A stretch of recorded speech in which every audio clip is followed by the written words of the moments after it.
nama saya Giovanni Leonarda Francisca Barektokan. Biasanya dipanggil Suster Vera, NIM 1881140885. Di sini saya akan berbicara sedikit mengenai resiliensi. Apa itu resiliensi dan pentingnya resiliensi. Dan saya akan mengambil salah satu contoh bagaimana resiliensi itu sangat dibutuhkan di dalam kehidupan kita sehari-hari.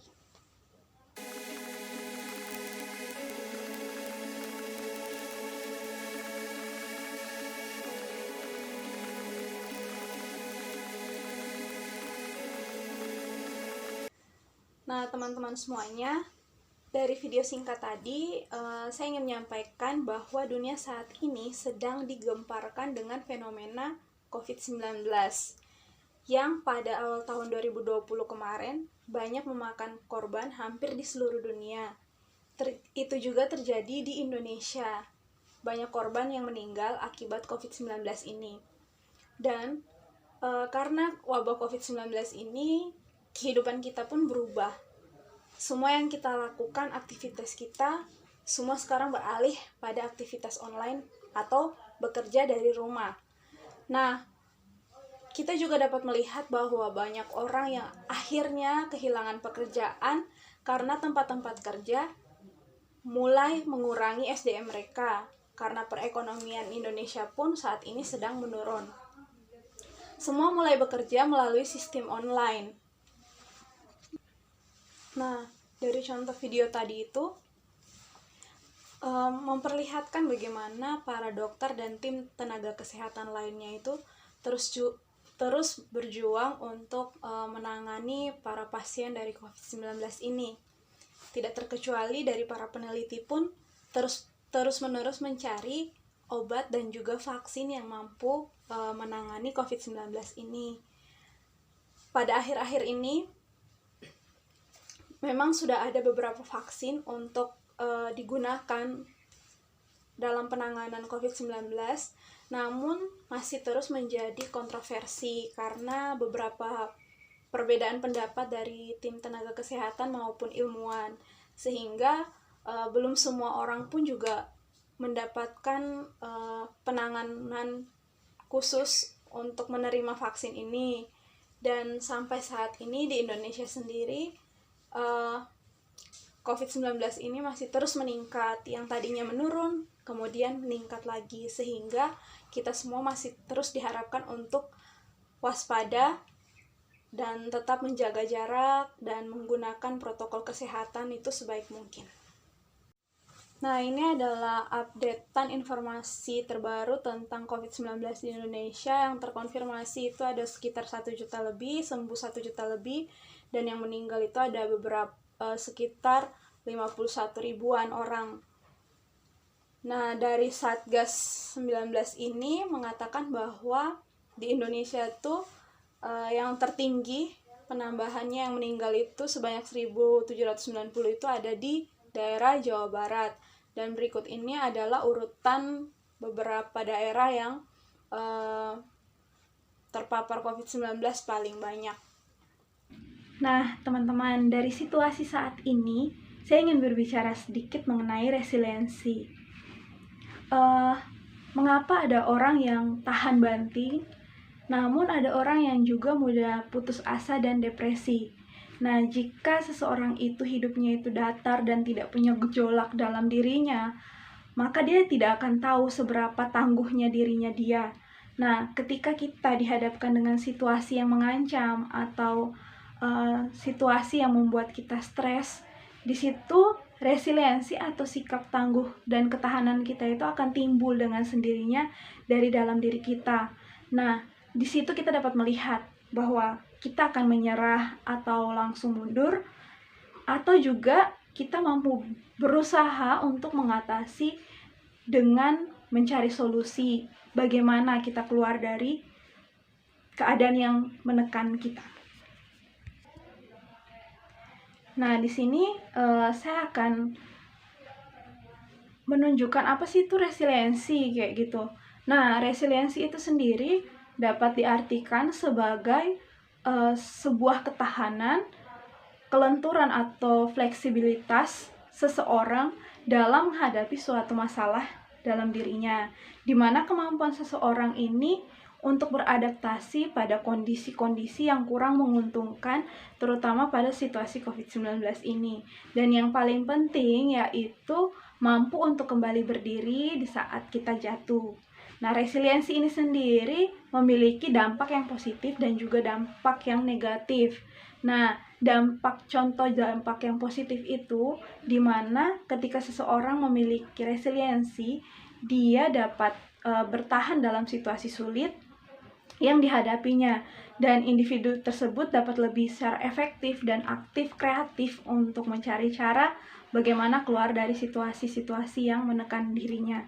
Nah, di situ juga dapat mengurangi atau menghilangkan eksposur ancaman terhadap diri sendiri. Berikut ini adalah dampak negatif untuk seseorang yang tidak memiliki resiliensi. Nah, jika dihadapkan pada suatu masalah, orang tersebut akan kesulitan untuk kembali bangkit. Dan ketika tidak bisa menghadapi krisis atau masalah, maka pengembangan dirinya itu akan kurang baik. Nah, kurangnya resiliensi juga bisa berdampak pada kehidupan maupun kemampuan dirinya. Seseorang yang memiliki resiliensi yang rendah, dia akan mudah berpikir negatif dan tidak mampu untuk berpikir jernih ketika menghadapi suatu masalah. Maka ia tidak mampu bertahan dalam menghadapi tantangan, cobaan, dan tantangan yang terjadi dalam kehidupannya. Ada beberapa faktor juga yang dapat meningkatkan resiliensi. Di sini ada 3 hal yang dipengaruhi oleh lingkungan untuk meningkatkan resiliensi atau ketahanan dalam diri seseorang. Nah, yang pertama itu ada caring relationship. Nah, caring relationship ini adalah dukungan cinta yang didasari oleh kepercayaan dan cinta tanpa syarat. Nah, caring relationship ini dikarakteristikkan sebagai dasar penghargaan yang positif. Nah, contohnya itu memegang pundak, kemudian tersenyum dan juga memberi salam. Nah, yang kedua itu adalah high expectation message. Nah, high expectation message ini merupakan harapan yang jelas, positif, dan terpusat pada seseorang. Harapan yang jelas itu merupakan petunjuk yang berfungsi untuk mengatur di mana orang-orang yang sudah berpengalaman atau orang dewasa itu memberikan harapan untuk perkembangan seseorang. Nah, harapan yang positif dan terpusat itu mengkomunikasikan kepercayaan yang mendalam dari diri orang-orang dewasa dalam membangun resiliensi dan membangun kepercayaan dan memberikan tantangan untuk membuat seseorang itu menjadi seperti apa yang mereka inginkan. Kemudian berikutnya itu adalah opportunities for participation and contribution. Nah, ini merupakan kesempatan yang berpartisipasi dalam pengambilan keputusan, memiliki tanggung jawab, dan kesempatan untuk menjadi seorang pemimpin. Di samping itu, opportunities ini juga memberikan kesempatan untuk melatih kemampuan problem solving dan pengambilan keputusan. Berikut ini ada faktor yang dapat membentuk resiliensi. Yang pertama adalah faktor resiko. Nah, faktor resiko ini mencakup hal-hal yang dapat menyebabkan dampak buruk terhadap individu tertentu dan juga menyebabkan individu itu beresiko untuk mengalami gangguan perkembangan atau gangguan psikologisnya. Nah, yang berikutnya itu ada faktor pelindung. Nah, faktor pelindung ini merupakan faktor yang bersifat menunda, meminimalkan, bahkan menetralisir hasil akhir yang negatif. Di sini ada 3 faktor pelindung yang berhubungan dengan resiliensi pada individu. Yang pertama itu adalah faktor individual. Nah, faktor individual ini merupakan faktor-faktor yang bersumber dari dalam diri sendiri, yaitu sociable, self-confidence, self-efficacy, harga diri yang tinggi, dan juga kemampuan memiliki bakat. Nah, berikutnya adalah faktor keluarga. Nah, faktor keluarga ini berhubungan dengan resiliensi, yaitu hubungan yang dekat dengan orang tua yang memiliki kepedulian dan perhatian, dan juga pola asuh yang hangat, teratur, dan kondusif bagi perkembangan individu. Nah, sosial ekonomi yang berkecukupan, dan juga memiliki hubungan harmonis dengan anggota keluarga yang lainnya. Yang berikutnya adalah faktor masyarakat sekitar. Nah, pada faktor masyarakat sekitar ini memberikan pengaruh terhadap resiliensi pada individu, yaitu mendapat perhatian dari lingkungan dan juga aktif dalam organisasi kemasyarakatan di mana tempat ia tinggal. Berikut ini adalah aspek-aspek yang dapat membentuk resiliensi. Nah, yang pertama itu adalah insight. Nah, apa sih insight itu? Insight itu adalah proses perkembangan individu dalam merasa, mengetahui, dan mengerti masa lalunya untuk mempelajari perilaku-perilaku yang lebih tepat. Jadi, belajar dari masa lalu dan mengambil sebuah keputusan yang lebih baik lagi. Terus, kemudian ada independence. Nah, independence merupakan kemampuan untuk mengambil jarak secara emosional maupun secara fisik dari tempat terjadinya suatu masalah atau lingkungan yang bermasalah. Nah, yang ketiga itu adalah relationship. Nah, relationship ini adalah individu yang resilient, mampu mengembangkan hubungan yang jujur, saling mendukung dan berkualitas bagi kehidupan, dan memiliki role model yang baik. Kemudian berikutnya itu ada inisiatif. Nah, inisiatif ini yaitu keinginan yang kuat untuk bertanggung jawab terhadap dirinya sendiri. Kemudian ada creativity. Nah, creativity adalah kemampuan memikirkan berbagai pilihan, berkonsekuensi, dan juga alternatif dalam menghadapi tantangan hidupnya. Yang berikutnya adalah humor.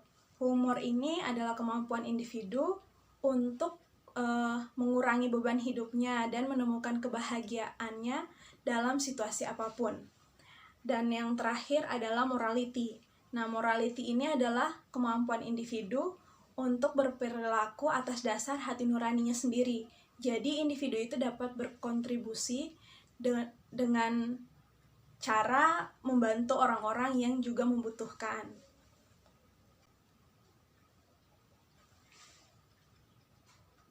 Nah, ciri-ciri orang yang punya resiliensi ini adalah individu yang memiliki resiliensi itu dia cenderung dengan easy going orangnya, kemudian mudah bersosialisasi, memiliki keterampilan yang cakap untuk berpikir, dan juga keterampilan dalam sosial dan kemampuan untuk menilai sesuatu. Dan orang-orang yang seperti itu, mereka itu percaya pada kemampuannya dalam cara mengambil keputusan, serta memiliki spiritualitas dan religiusitas yang baik. Dan menurut beberapa ahli, orang yang memiliki resiliensi tinggi itu, mereka cenderung memiliki intelektual yang baik dan kemampuan untuk memecahkan sebuah masalah. Dan juga mempunyai temperamen yang easygoing dan kepribadian yang dapat beradaptasi terhadap perubahan, mempunyai self-image yang positif, dan menjadi pribadi yang efektif dan juga optimis. Nah, untuk orang-orang yang tidak memiliki resiliensi dalam dirinya atau sikap ketahanan dalam dirinya, mereka itu cenderung putus asa, depresi, bahkan bisa bunuh diri. Nah, di sini dari contoh yang saat ini saya angkat adalah situasi di mana COVID-19 sedang terjadi, baik di dunia maupun juga di Indonesia. Nah, dari situasi seperti ini, jika orang memiliki resiliensi yang tinggi dalam dirinya, dia akan mudah untuk menghadapi situasi saat ini, berpikir jernih, dan juga bisa mencari solusi bagaimana cara tetap menjalankan hidup di tengah pandemi COVID-19 ini. Tapi untuk orang yang tidak memiliki resiliensi, mereka cenderung menyerah dan melakukan sebuah kejahatan untuk bertahan hidup. Tapi juga mereka juga bisa stres, depresi, bahkan bunuh diri. Jadi resiliensi atau sikap ketahanan ini sebenarnya sangat dibutuhkan dalam setiap diri individu. Resiliensi ini bisa dibentuk dari lingkungan, dari apa yang saat ini terjadi. Jadi ketika kita dalam menghadapi situasi masalah atau tantangan dalam diri kita, kita bisa menghadapi dan tumbuh secara alami resiliensi dalam diri kita, bagaimana kita berjuang untuk mempertahankan diri kita.